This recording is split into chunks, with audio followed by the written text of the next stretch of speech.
Crônicas, no capítulo 20,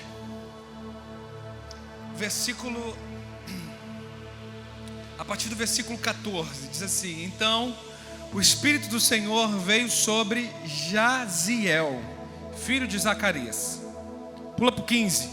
Ele disse: escutem todos os que vivem em Judá e em Jerusalém, e o rei Josafá, assim lhe diz o Senhor: não tenham medo, nem fiquem desanimados por causa desse exército enorme, pois a batalha não é de vocês, mas é de Deus. Aleluia! Olha que incrível, 17. Vocês não precisarão lutar nessa batalha. Tomem suas posições, permaneçam firmes. Olha permanecer aqui, olha que coisa linda, a Bíblia é maravilhosa. Permaneçam firmes e vejam o livramento que o Senhor lhes dará. Aleluia! Não tenham medo, não desanimem. Saiam para enfrentá-los amanhã, e o Senhor estará com vocês. Verso 18, vai para 18, diz assim: e o rei Josafá se prostrou com seu rosto em terra, e todo o povo de Judá e de Jerusalém prostrou-se em adoração perante o Senhor. Então os levitas, os músicos daquela época, descendentes dos coatitas e dos coreitas, levantaram-se e louvaram ao Senhor, o Deus de Israel, em alta voz.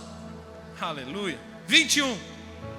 Depois de consultar o povo, o rei Josafá nomeou alguns homens para cantarem ao Senhor e para louvarem pelo esplendor da sua santidade, indo na frente do exército, cantando, dando graças ao Senhor, pois o seu amor dura para sempre. E quando eles começaram a cantar e a entoar louvores, o Senhor preparou emboscada contra os homens de Amon, de Moabe e dos montes de Seir, que estavam invadindo Judá, e eles foram derrotados. Aleluia! Você entendeu o que aconteceu aqui, meu irmão? Eu sei que é uma leitura um pouco extensa, um pouco longa, e o livro de Crônicas é um livro que conta as histórias dos reis.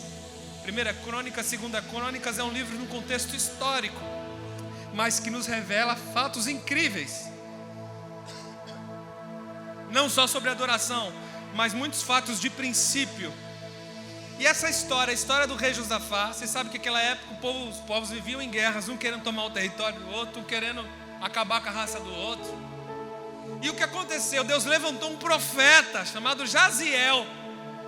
No meio do povo, estava uma multidão assim, na realidade estava toda Israel reunida. E aí no meio do povo levantou-se um profeta e disse: ei, preste atenção, Deus mandou dizer que vocês não vão precisar lutar nessa batalha. Aleluia. O Senhor está mandando dizer que Ele vai dar a vitória em suas mãos, e vocês não vão precisar lutar. Embora vocês devem se levantar, vá para a guerra, permaneça firme, bonitinho, se posicione, não abra mão da posição, do lugar que Deus mandou te colocar, fica firme. Mas tem um recado para você: você não vai precisar lutar nessa batalha. Aleluia. Coloca a armadura de guerra, sai da tua casa, dá um beijo na tua mulher, dá um beijo nos seus filhos assim: estou indo para a guerra, não sei se eu volto. Já viu aquelas histórias de filme épico, né? Era bem assim, né? Os caras iam para a guerra, vai lá, veste a armadura, vai tudo bonitinho, se posiciona na linha de batalha. Mas tem um negócio: você não vai precisar batalhar. Aleluia. Por quê? Porque eu, o Senhor, darei vitória a vocês. Agora tem um porém: o Senhor dará vitória enquanto vocês adorarem. Meu Deus, que negócio é esse? O rei Josafá consultou os líderes do povo, chamou algumas pessoas, tomou o conselho e falou assim: olha, essa palavra é boa, eu quero ver se o povo vai realmente confiar em Deus, que Deus vai dar a vitória, que a gente não vai precisar batalhar. A palavra é boa, então vamos fazer o seguinte: em vez da gente louvar, Em vez da gente fazer aqui no meio louvor e adoração, vamos fazer o seguinte: vamos botar os adoradores, todos os levitas, na frente da linha de batalha. Meu irmão, você sabe, naquela época, você já viu esse monte de filme épico de luta, né? Eu adoro. Quem gosta desses filmes de guerra, medieval, épico, essas coisas? Eu gosto pra caramba, eu gosto demais. E você vê que na frente da linha de frente de batalha, eles não colocam os reis, né? Os reis ficam lá para trás, protegidos, guardados. Normalmente na frente vai os arqueiros, né? Começa a lançar setas e por aí vai. E daqui a pouco, quando vai para o enfrentamento, vai aqueles homens com escudo enorme, com lança, né? Sai correndo e um passa a lança no outro. Quer dizer, os caras que vão na frente, meu irmão, tem que ser cara bom, tem que ser cara forte. Se o cara for meia boca, meio fracote, meio requenguele, aquele escudo, né? Não vai servir para muita coisa. O nego vai vir do outro lado, vai passar por cima de escudo, vai passar por cima de tudo e já era, irmão. O rei vai ficar suscetível. Quer dizer, na frente tem que ser os melhores, os mais fortes, os que aguentavam pancada. E aí Deus deu uma direção ao rei. Falou: olha, dessa vez quem vai estar na linha de frente vai ser os adoradores. Pode chamar os músicos, chama os cantores, que hoje eu vou fazer um negócio diferente. Vamos todo mundo adorar aqui, meu irmão. Que coisa de louco. E eles começaram a adorar, eles começaram a cantar, eles começaram a louvar. E diz a Escritura que Deus, Ele lançou confusão entre o povo que estava saindo para a guerra. Veio outro povo. Veio outro povo. Em vez deles combaterem o povo de Deus, o povo de Israel, eles se degladiaram entre si. O mais incrível não é isso, não é que eles batalharam. O mais incrível é que não sobrou um. Como, meu filho? Como que você já viu uma batalha, uma guerra, não sobrar nenhum? Como? De que jeito? Tal foi o espírito de confusão.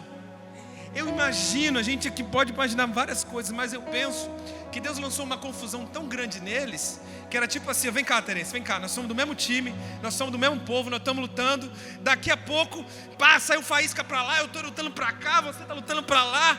Daqui a pouco, meu irmão, acabei de matar um aqui, quando eu vi, eu estou passando a espada em você aqui. Tamanha confusão, obrigado, Terence. Tamanha era a confusão, você estava matando uma hora, você não sabia, estava matando inimigos, estava matando alguém da tua bandeira, da tua nação, da tua pátria. Diz a palavra que eles tiveram confusão. E tamanha foi essa confusão que não sobrou nenhum. Eu não estou falando, gente, de um exércitozinho meia boca de 500 pessoas, de 1000 pessoas, de 2000 pessoas. Era tão grande, foi tão grande aquele exército, que depois que todos morreram, não sobrou nenhum. O povo de Israel foi lá, pegaram os despojos. Sabe o que é os despojos de guerra, né? Era a hora que a nação se enriquecia. Eles tomavam espada, ouro, roupa, tomavam um monte de coisa. Foi tão grande a sangria, que eles passaram 3 dias para conseguir recolher os despojos. 3 dias. Sabe o que é pior ainda? Em 3 dias eles não conseguiram recolher tudo. A Bíblia diz que eles não deram conta de levar tudo, tiveram que ir para casa com o que tinha, com o que eles conseguiram carregar. Era muita gente. Era muita gente. Nenhum dos filhos de Deus precisaram entrar na guerra. Nenhum dos filhos de Deus precisaram batalhar, por causa de um princípio chamado adoração. Eu comecei a falar sobre adoração um pouquinho sábado passado. Se você não veio, a mensagem está no YouTube, você pode acessar. É muito importante, pode mudar a sua vida nesse contexto. Porque nós estamos falando de um princípio, que é um princípio muito, muito mais forte, que a igreja não conhece o poder desse princípio. Quem lembra antigamente? O Antônio Cirilo lançou aquele clássico, né? Adoração como arma de defesa, adoração como arma de ataque. Quem já assistiu? Eu quero saber, vai. Eu quero saber quem é dinossauro aqui. Quem já... Aí tem pouquinhas pessoas. Quem? Ah, você, né? Você não escapa, né? Você também? É, tem um cara de gente lá atrás, irmão. Isso foi, sei lá, uns 20 anos atrás. 15, 20, né? Tá disponível ainda hoje no YouTube. Mas quando saiu, na época, né, na Lagoinha, naquele congresso de adoração, o Cirilo meteu essa: adoração como arma de defesa. E depois teve adoração como arma de ataque. Por quê? A adoração é justamente esse o contexto. Você, através do princípio da adoração, tem batalhas na sua vida que você não precisa lutar. Que Deus toma a frente e diz assim: não, filho, deixa que essa aqui eu vou lutar por você. E aí, o que acontece? Quando você aprende o princípio da adoração, você aprende a ser mais ousado e a ter mais fé quando você reconhece, quando você se prostra enquanto você louva. Sabe, eu me lembro que teve uma vez, quando eu devia ter naquela época uns 15 anos mais ou menos. Às vezes eu passava umas madrugadas, umas coisas de louco assim. Deus me acordava de madrugada e aí eu ia cantar. Aí eu botava aquele CD da Ludmilla Ferber, já viu? Aí eu botava o CD dela, aí vinha: altas madrugadas, vai, já estou deitado, mas ouço Deus me chamar. Cara, eu ficava lá no quarto, mano, era doido, Claudinho. Cara, ela era louco. E aí eu lembro que teve uma madrugada que eu acordei, era 3 horas da manhã em ponto. Você sabe que tem algumas pessoas, né? Eu até creio nisso. Tem umas pessoas que dizem assim que 3 horas da manhã, Terence, abre um portal ao mundo espiritual e a coisa fica meio aberta a isso aí, entendeu? E naquele sonho Deus tava compondo uma música. Aí eu falei, cara, que louco. Tava compondo uma música que veio pela história de Elias.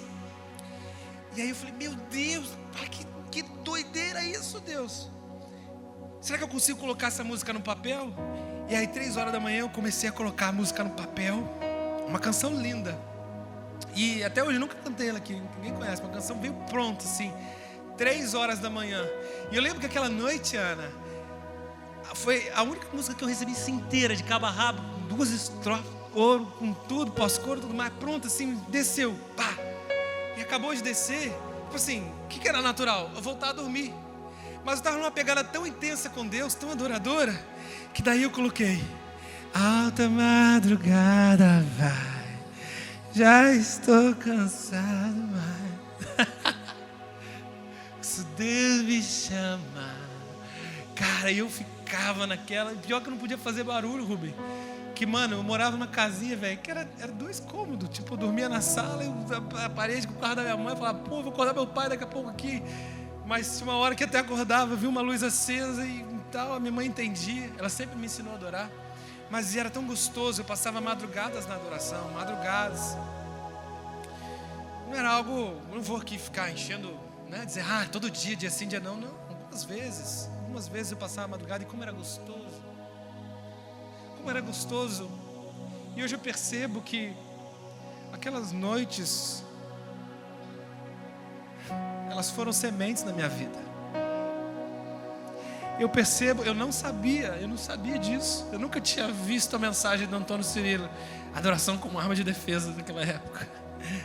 Mas era incrível que hoje eu sei, naquelas madrugadas Deus me acordava, porque Ele queria vencer algumas batalhas por mim.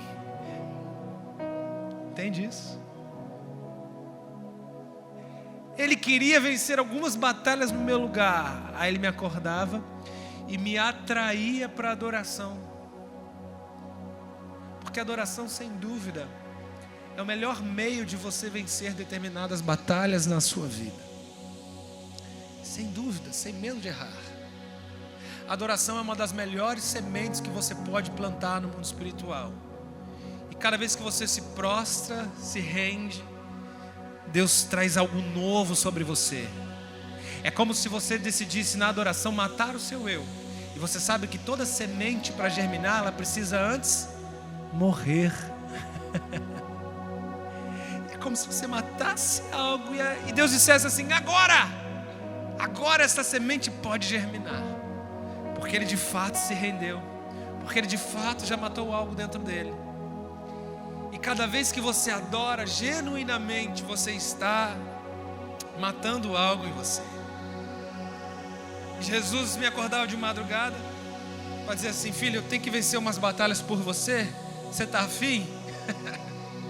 Alta madrugada vai, já estou deitado mais.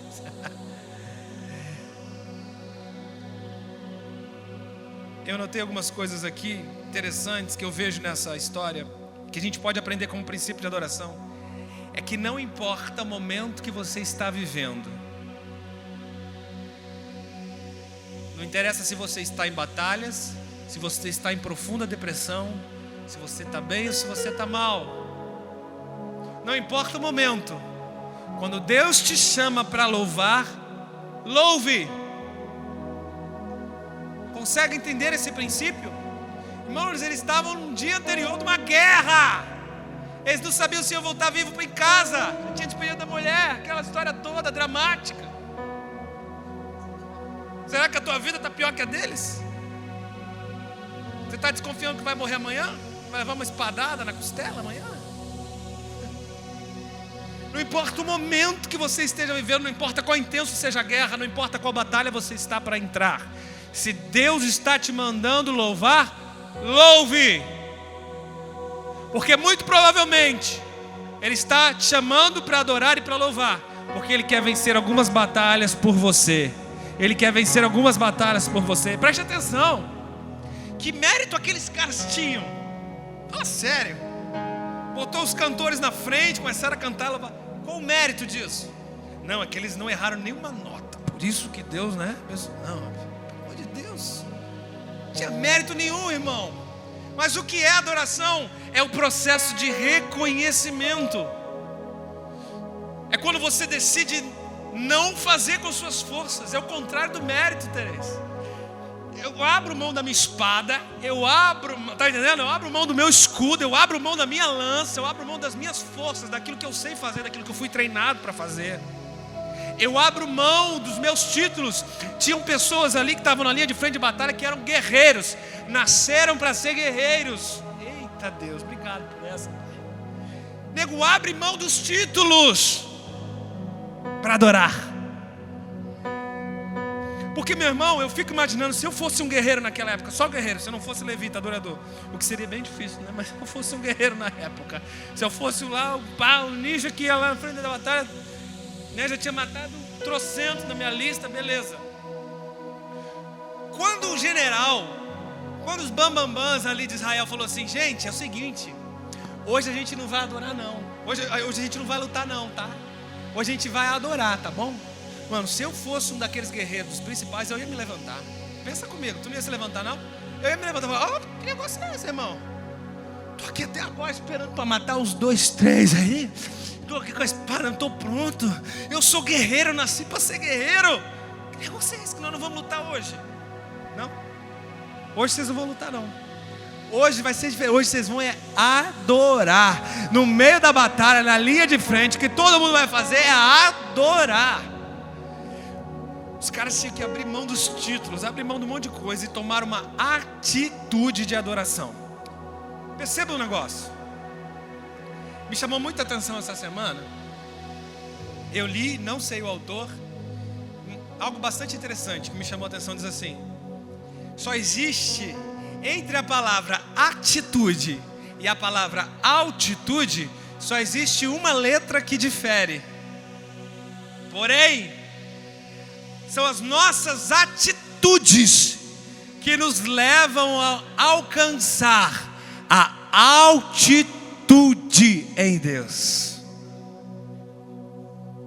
É a sua atitude que pode elevar o nível da sua altitude. Eu quero falar sobre atitude nessa noite, sim, porque tem tudo a ver com adoração. As pessoas confundem. Elas querem adorar quando se sentem emocionadas. Sabe por quê? Porque a música tem o poder de emocionar.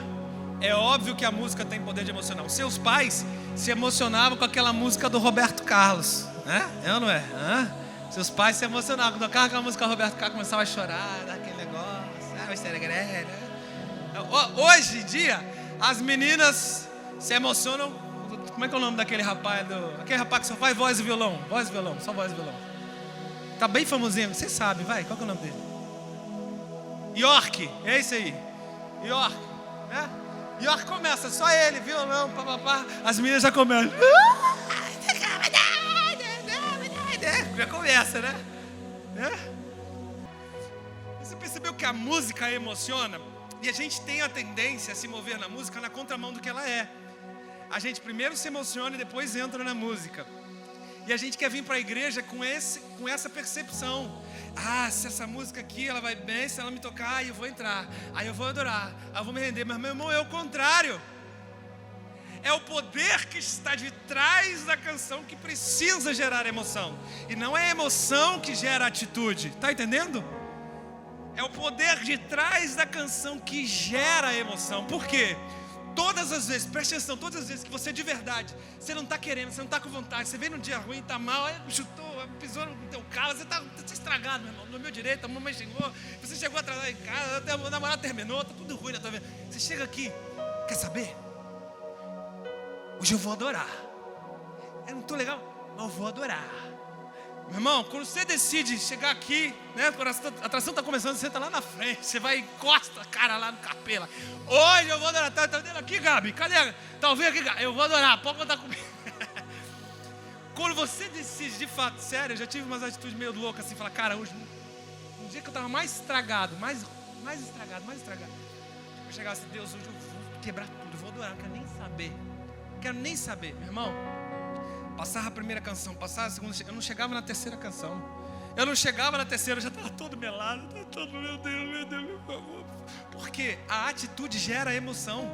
Eu não preciso me emocionar para ter atitude de adorar. A atitude de adorar, ela vai gerar quebrantamento, emoção. E o melhor de tudo, vai colocar Deus na frente da linha de batalha para vencer as guerras em meu lugar.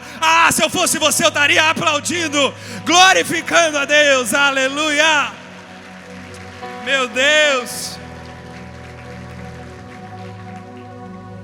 Atitude de adorar, atitude de louvar, são duas coisas diferentes.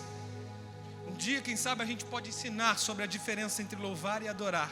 Você precisa tomar essa atitude de se render, atitude de adorar, para que Deus levante, te leve às mais altas alturas, aumente, eleve o nível da sua altitude, seja ela espiritual, seja ela pessoal, seja ela sentimental, seja ela financeira, por que não dizer,